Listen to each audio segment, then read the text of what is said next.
আসসালামু আলাইকুম রহমতুল্লাহি ওয়া বারাকাতুহু। আশা করি সকলেই ভালো আছেন। ইনশাআল্লাহ আমি ভালো আছি। দেখেন, আজকে একটি ক্ষুদ্র মৌমাছি চাক থেকে মধু খোলার জন্য আসছি। দেখেন, চাকটির ফ্রেমটি এখনও ফুল হয় নাই, কিন্তু মধু রেখে ফুল করে ক্যাপিং করে নিয়েছি।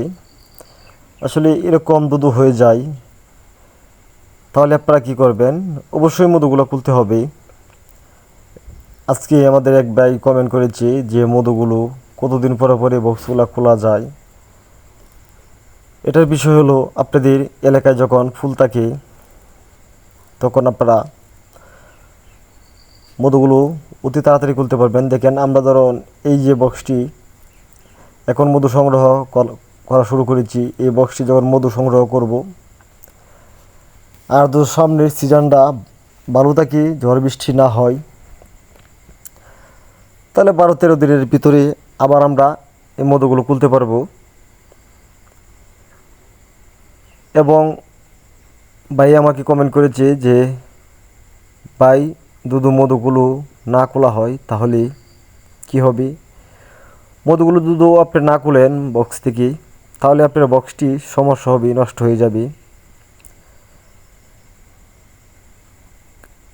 কেন নষ্ট হয়ে যাবে? আপনাদের বক্সটি যখন ফুল মধু রেখে যাবে, তখন রানীটা আর জায়গা পাবে না ডিম পাড়ার।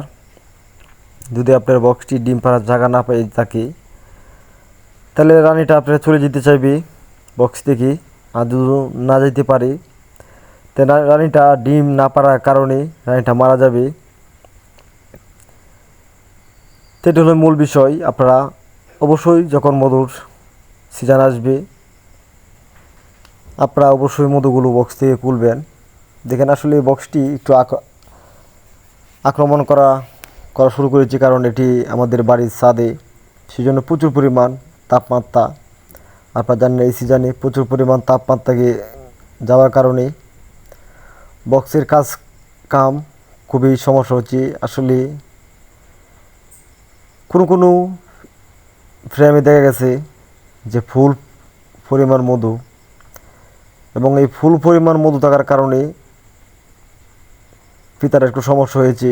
সেজন্য আপনারা এটা কেটে নেবেন, নতুন ফিতা তৈরি করার যখন জায়গা দিবেন। এবং যে ফিতাগুলো কালো হয়, আপনারা যখন বুঝবেন যে আমাদের বক্সটি একটি ফিতা কালো হয়েছে, এই ফিতাটা পুরান, তখন আপনারা এই কালো ফিতাটা কেটে নেবেন। কেটে নেওয়ার পরে আপনারা ফ্রেমগুলা গ্যাপে গ্যাপে দিয়ে দিবেন, তাহলে আবার অতি তাড়াতাড়ি মধুগুলো খুলতে পারবে। দেখেন, আমরা এভাবেই মধুগুলো খুলি।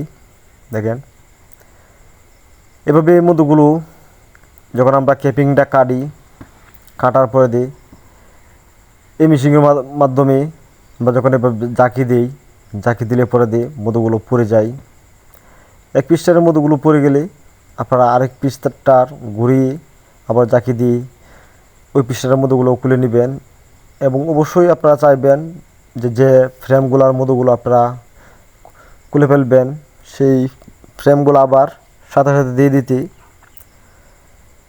যদি সাথে সাথে না দেন, তাহলে হয়তো আপনার লড়াচড়ার কারণে মাছিটা উপরে উঠতে পারে, মাছিটা বের হয়ে যেতে পারে।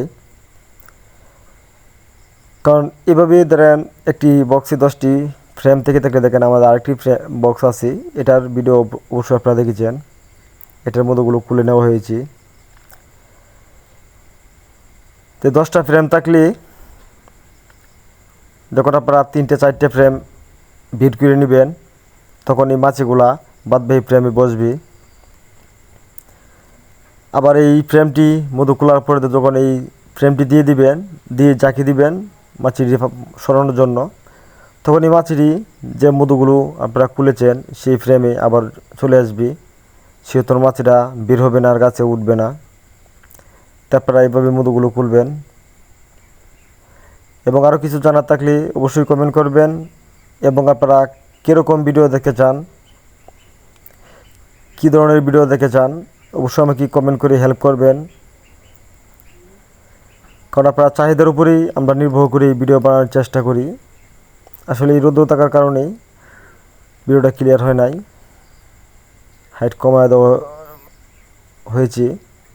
তো এই ভিডিওটা ভালো লেগে থাকলে চ্যানেল সাবস্ক্রাইব করে রাখবেন। সেগুলি আজকে পর্যন্ত বিদায় নিলাম। আসসালামু আলাইকুম রহমতুল্লাহি ওয়া বারাকাতুহু। ভালো থাকুন সকলেই, দোয়া করবেন আমার জন্য।